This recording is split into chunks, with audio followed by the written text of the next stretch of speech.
Thank you, Ma'am Filoteo. To give her perspectives, her motivation, her inspiration in writing the book, may I call on Professor Elisea de la Cruz.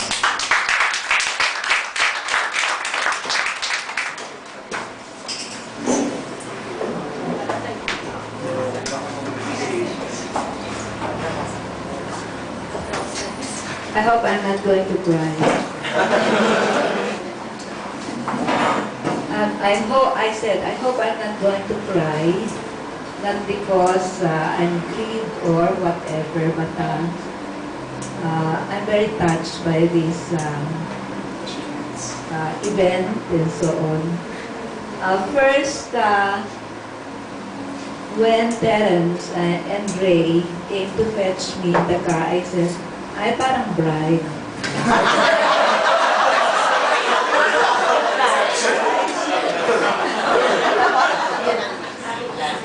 Bride sinusundo. At any rate, like I said, I'm very touched by everything. First of all, I didn't expect something like this. I just thought, I was telling the team we were going to the IN because what I knew a few days ago was this would be in the lobby, so have a little program and probably do some signing and all. So on the way here, Ray and Terence told me, we're going to take lunch daw muna and so on. So, okay lang yun kasi lunch time naman. Nagugutom na nga ako, sabi ko okay lang. But then, bakit malayo?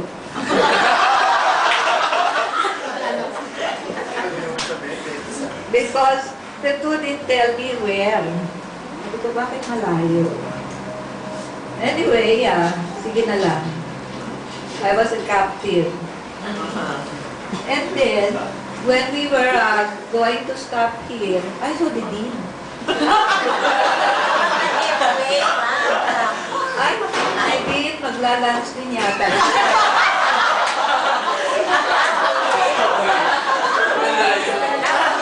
thought it was a coincidence. So when I came in here and saw all of you, I was literally speechless. Hindi ako makalanguage.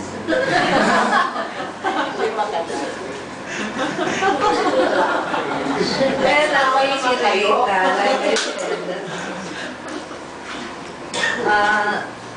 until now, I still cannot accept, recognize the fullness of what I feel, no?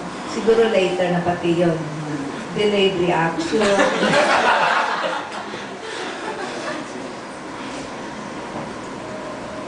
Now, recalling all those things that Randall said about me, the Dean and Joy, while listening to each one of them, I was thinking, ako ba yun? Ako kaya yun? But I have to accept that, well, that's what they said. If in case, hindi ako yun, in some ways, maybe those are hints for me to be able to live up to those expectations. Now, to tell you about the book, it was really no great, it wasn't a big deal.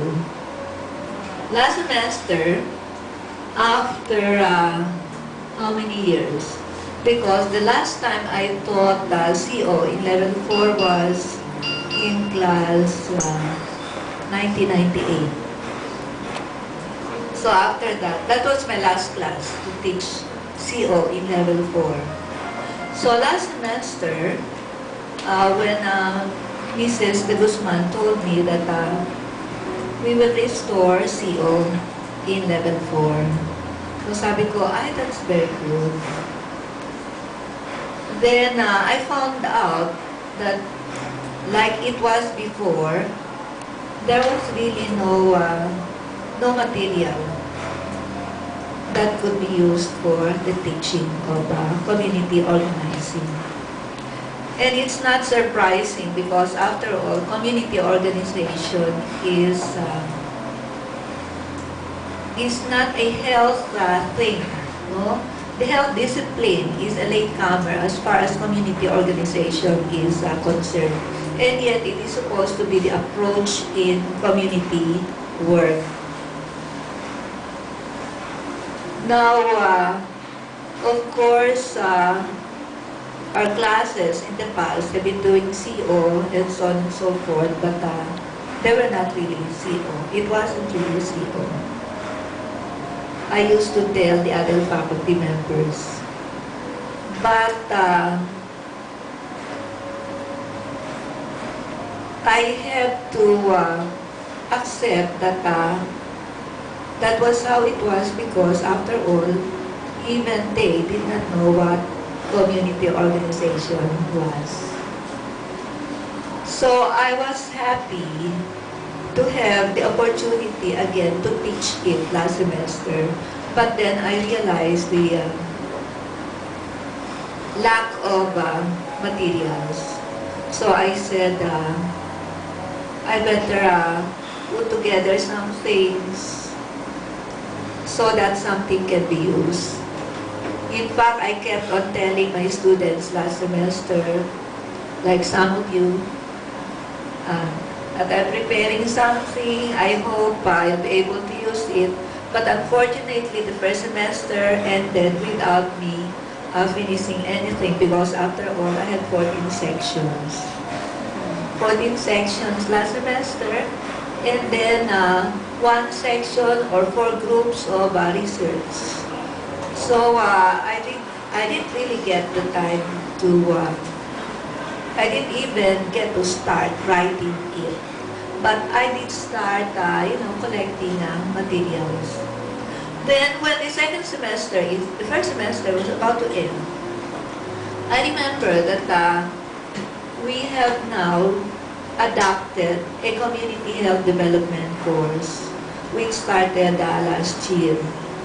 And for weeks, I kept on hearing from students and faculty members, ay wala naman. Yung mga sa content namin, sabi ng mga estudyante, alam na raw nila EPI, community diagnosis, and so on and so forth. And so, I said, I will look at the resource unit or whatever. And I found out it wasn't really about community health development. It was chop suey, no? Something taken there, put together, no rhyme or reason at all. So I said, maybe I really should start something now. And so I started, having collected the materials, I started writing it.